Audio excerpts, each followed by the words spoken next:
Donald Trump ran for re-election in 2024, one of the hallmarks of his campaign was one of revenge and retribution.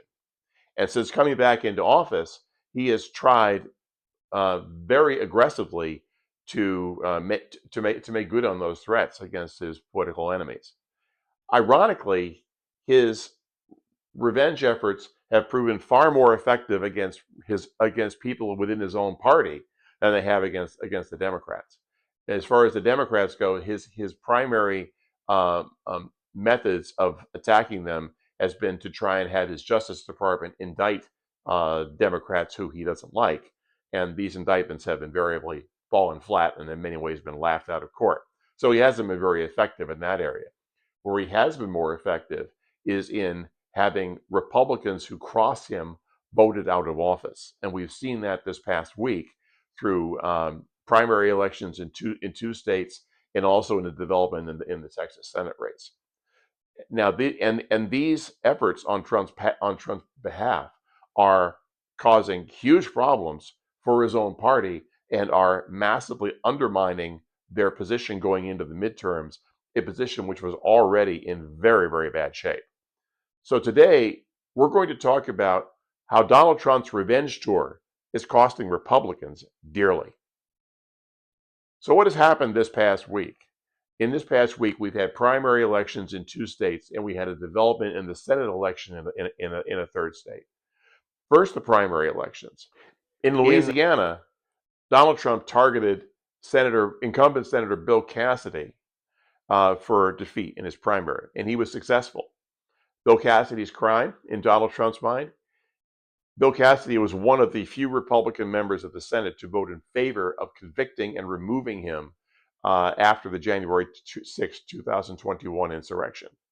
And Cassidy has been in Trump's crosshairs ever since. And this past week, he was successful in unseating him in his election. The second primary election was in the state of Kentucky, where Thomas Massie, who has been a thorn in Trump's side over the Epstein files, was targeted for and was defeated in his primary. The third election that is of note is the election race in the state of Texas, where in the ongoing primary campaign between incumbent Senator John Cornyn and Texas Attorney General Ken Paxton, Donald Trump this past week endorsed Ken Paxton over John Cornyn, the incumbent senator. This has greatly angered a number of people in the Republican conference and the Senate who see Cornyn as one of their own, and also means that Donald Trump is putting his endorsement and his resources behind a candidate who was a much weaker candidate against Democratic nominee James Tallarico than Cornyn would have been. And this gives the Democrats an actual chance of being able to flip Texas. Now, this may not happen because Texas has often been the white whale for Democratic campaigns over the years. But their nominee James Tallarico is a very strong candidate. Ken Paxton is a very weak candidate, a very poor fundraiser, and this will force the Republicans to spend money in the Texas campaign that they now will not be able to spend in states like Alaska, North Carolina, Ohio, Iowa, and Maine.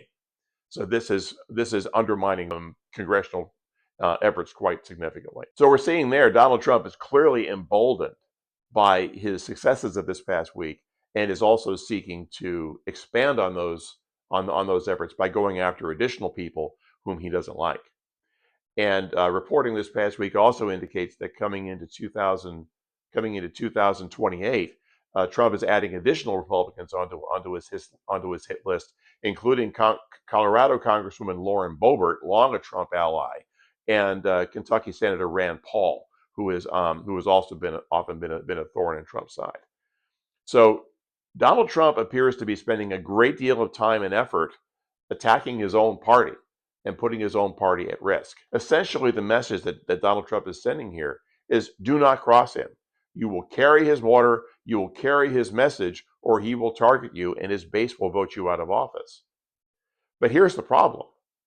Donald Trump's message and his position is in horrible shape. All you have to do is just look around and see the state of things.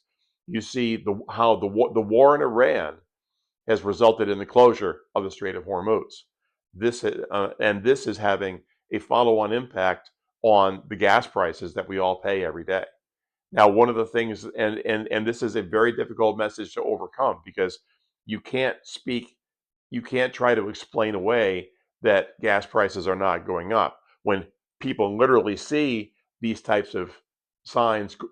They literally drive by these signs every single day, and they see how those numbers are going up and up. It is a conversation piece around every dinner table, around at every bar and restaurant, every place people congregate. Oh, what did you pay for gas today?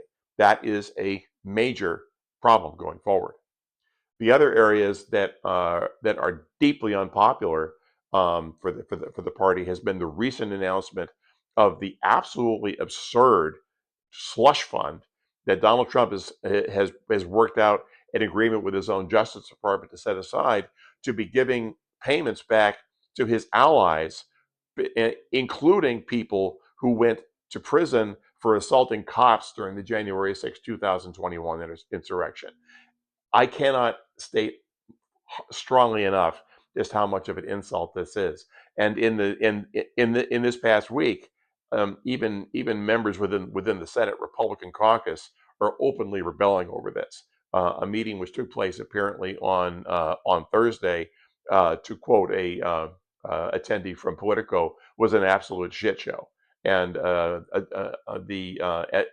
as a result, Senate Majority Leader John Thune sent the Senate home over the Memorial Day weekend, instead of voting on some major legislation Trump wanted, including his immigration legislation. So that $1.8 billion slush fund is causing huge problems for him. The other areas that are deeply unpopular among voters are Trump's plan to build this massive monumental arch to himself in Washington D.C., the Trump Ballroom, which is now despite Trump's assurances that there would be no public money being used, he now wants $1 billion of your taxpayer money to help with that ballroom. So what are we seeing with all of this? So Fox News came out with a poll this past week. Now, there are polls and there are polling averages. I do like to quote Fox News polls because Fox News is an excellent polling organization.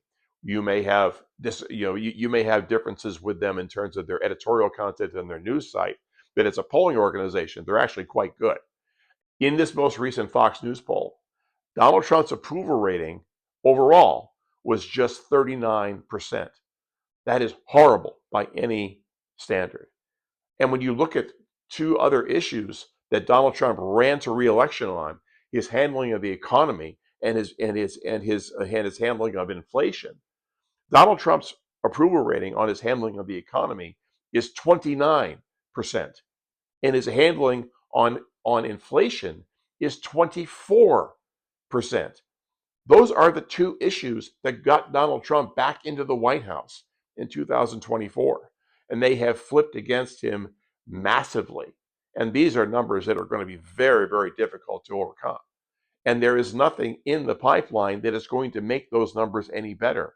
We're not going to see gas prices go back down again anytime soon, because the war in Iran is essentially at a stalemate because they have so badly mishandled the situation. Trump keeps trying to say, oh, that's going to come back down. This is a temporary thing. It's not a temporary thing. We're going into Memorial Day weekend, and people are seeing gas prices $4.50, $5.50, $6 a gallon coming into Memorial Day. What are they going to be? What are they going to be for the 4th of July? What are they going to be for Labor Day? This is very, very bad for Republicans coming in. But Donald Trump is leaving them nowhere to go. He has said, you have to carry this message, and I don't care what it does to you. I cannot imagine a situation in which Republicans running for re-election are going to be happy about this. So this whole piece of this is the situation where Donald Trump thinks about himself and that's it. And this knee-jerk reaction that he has, that it's all about Donald Trump first and everybody else in a very, very distant position, is putting him and his party in grave jeopardy coming into the midterms this fall. And Democrats need to keep the pressure up and understand that they have an historic opportunity here, and let's not blow it. This is a referendum on Trump. This is a referendum on the economy. This is a referendum on corruption and a referendum on chaos. And Donald Trump has given the Democrats an opportunity big enough to drive a Mack truck through. So let's drive that truck through.